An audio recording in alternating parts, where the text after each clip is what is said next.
first the first one, I would say that's the company already know what I'm going to. That's a UX maturity. Say how you build like UX impact within the team, like UX builds up the UX maturity within the team that's more engineer driven. Another way Yeah, to saying how that then to see the value of the UX. that is a really tough one. And I Uh think, huh. so I guess when you're, so let's define impact Yes. first. Mm-hmm. Am I right in thinking you just want to make a difference? Yes. Yeah. And go on, sorry. Yes.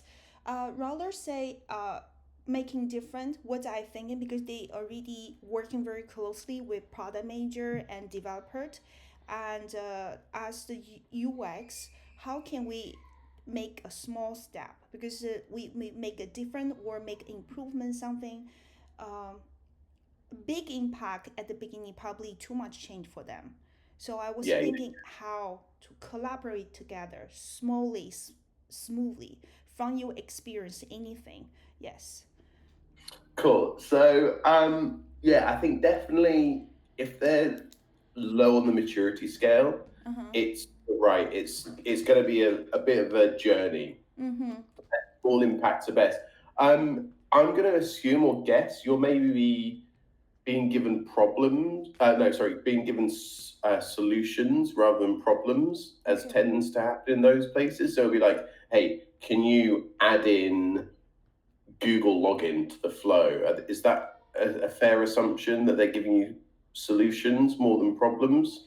Yes, they usually when I receive the task, I already have a solution. That's they already done their discovery. You're totally right. They already done their discovery problem solving without UX designer. So when I receive a task, it's more I would say they already give me the solution. Basically, I'm doing the user flow, everything. So without discovery phrase, yeah.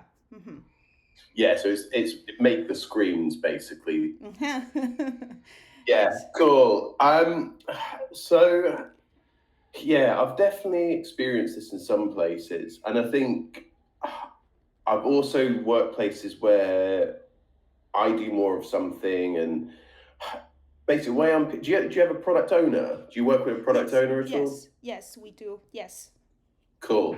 So the way I'm actually doing it at my current place, the way I'm pitching, because my current product owner was very much like that. She'd give me solutions and I'd make the screens. Um, and I think what you need there's kind of two things, two ways to attack this. I think Mm-hmm. one of them, which is what I'm doing at the moment as well, is almost talk about how you're going to make their life easier. So it's almost like, hey, don't worry, I can do this bit. I can take this bit off your plate and it's going to make your life easier and you're going to have less work to do. And I think obviously you need to approach it correctly, but I don't think anyone can argue with that. Like my PO, she's back to back meetings all day. And I'm like, tell you what, I'll do this. I'll do this part of what is sort of your job, but it's also sort of my job. I'll handle that. Mm-hmm. And then you've got more time to do the things you want to focus on. So that's kind of like a way of chipping into the roles and responsibilities. Yes. And I think probably I think you need like when you get given the tasks, Mm-hmm. another thing I always do is if they've presented the solution, I mean you always want to go back and question why and ask about the metrics they're trying to change, problem you're trying to solve to sense check it. Mm-hmm. Uh, Sometimes if I've started somewhere new, what I'll do is I'll do a little bit less of that. I won't challenge things as much. I'll show what value I have as just like firing through something, like get something done quickly and Mm-hmm. efficiently, but Mm-hmm. then other ideas, additional ideas to the table and Yes. start discussing them. And I think I don't know if you've done it anywhere. I'm sure you have. Actually, no, you might not have. But Mm-hmm. workshops, whole team workshops, Yes. Yes. they, I think, in places with low maturity, Mm-hmm. will be a breath of fresh air. They'll either be like, "This is the best thing in the world. How comes we've never done this?" And everyone will feel more invested in what they're doing. Plus, you'll be showing value in how you frame things, help run the team, all those kind of things. Mm-hmm. Um, there is, of course, the the fear or the a potential issue that they're not open to this. So that Uh, could be an issue. So if you try and do this and they're like the devs are really not invested, the PO's like I'm too busy, yes. that's when it becomes more of a challenge. And I've been in a place like that. You know, I tried to make these changes as well, um, and they just weren't interested. You know, and after about 3 months of me trying these things, it was Yeah. clear all they wanted was someone to make screens all day, every day. And I was Mm. like, well, you know, I can't make this change at company level, so I'm going to move on. Mm. So yeah, there's it's a challenge, and that's kind of how I'd approach it. Sort of show the overlap between product designer and product owner by Yes. taking on some responsibilities of the product owner, Yes. and get some workshops with the whole team when you're starting stuff. Mm-hmm. Okay, it's like discovery or um in or kickoff meeting after we receive the task and to show the dev team potential audience dev team PM to tell how UX work before we actually moving the muscle to do the screen, so they will know where design decision is from. And yes, Not what so much, yeah. not so much about ways of working, Yeah. but Mm-hmm.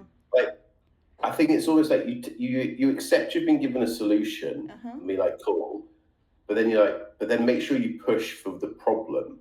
Mm-hmm. Like then maybe do an ideation session Uh-huh. around the problem and take the solution that's been presented and keep it in the running, Mm-hmm. but see what else there is. Ah, okay. I see. Okay. I see. Yes.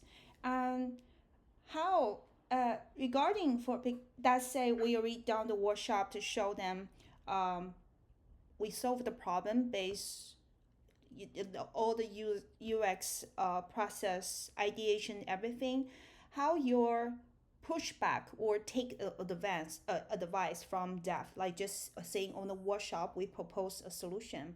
um, they because the developer they have different perspective from easy to cut, they have deadline, and how we push back our design decision maybe, or how to convince stakeholder buy in the ideation, maybe not full percent 100% ideation, just that then to hear there's a perspective from user experienced. Yes.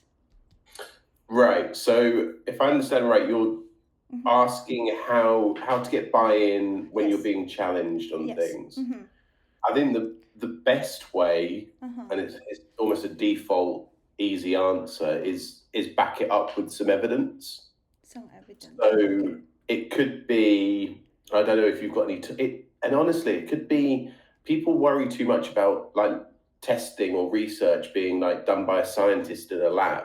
Okay. But I've done like dirty testing like on social platforms. Okay. So if you're doing like if you're working in I was working in automobiles for a while or Mm-hmm. automotive industry, and I'd go on forums and sometimes I'd dig into problems there and find, or maybe even I didn't share screens because that would have been naughty, but I think I probably did do something around that. You know, maybe put some poll, like a poll, like what's the biggest problem you're having with EVs at the moment or something.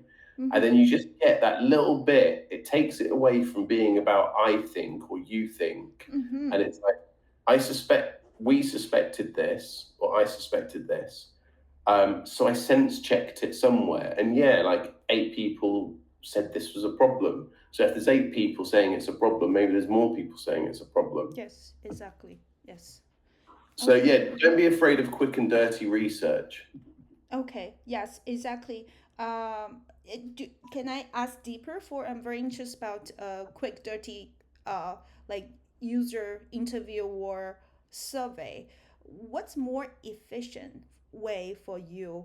Which one is, how to say, online interview or the hosting workshop, and how long take that? Which one you get most quick or valuable feedback? Which format for the interview you testing?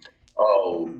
I mean, it really depends what you're after. Okay. If it's like something really vague or even sense checky, if it is a problem, I'd just do some sort of poll, you know, Okay. like I like a see. voting system, or how much of a problem is it, like high to low, and then that will give you a very vague steer. I see. Because research, I wouldn't do user interviews at like the early stage when it's so vague. Uh-huh. um, Mm-hmm. Research is just a way to de-risk what you're doing or Mm-hmm. increase certainty. It's never really about Oh, finding a definitive answer. I see. It's Mm-hmm. Yeah, it's how sure are we about this? Mm. Increase Until certainty. you launch it, you never know. Mm-hmm. It's only ever a steer. Mm-hmm. Wow, fantastic. Increase certainty for research.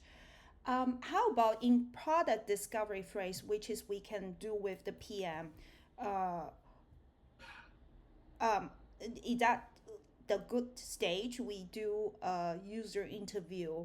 Like let's say we are, for example, we want to building AI solution. There's AI is everywhere. Um, how is it proper place we do some workshop or interview with end user to tell them, okay, what if we have AI feature and help you to do that job? Is it going to be valuable for them? Do you think that's a good place we do an interview or for to formalize the discovery phrase? Yes, the Let me see potential. if I understand. I'm not Yes, 100% sure if I got that. So, yes, what are you suggesting user interviews to yes, validate an assumption that AI will hold a benefit to users yes, before it kicks off? yes. Mm-hmm. So that's already going down a solution path. True, true. So what you probably should be looking at is what problems users are facing, and if any of those problems can be solved by AI. So say for instance, Mm-hmm. this meeting's a good example. I see you taking notes. I'm not taking notes. Yes. Mm-hmm. Um, I'm really bad at that in general. Mm-hmm. So automatic note takers, Yes. like an AI powered ones, are a good solution to that. But the problem is, I Mm-hmm. often don't take notes. So yeah, I don't think saying going to someone and saying would an AI thing help you? It's like, what challenges do you face? And then it doesn't matter if it's AI to the user. If it's like, oh, we can do these notes with AI, it's like brilliant. That's a solution. If that makes sense. Yes, that makes sense. Okay, rather than giving the solution, but it's more focused on what's the challenge or the problem for the user to do a task. Mm-hmm. Equally, okay, Uh-huh. so let's play devil's advocate. Your product owner's saying we want to use AI for this. Uh-huh. You could just do exactly what they've suggested and then take it to user testing.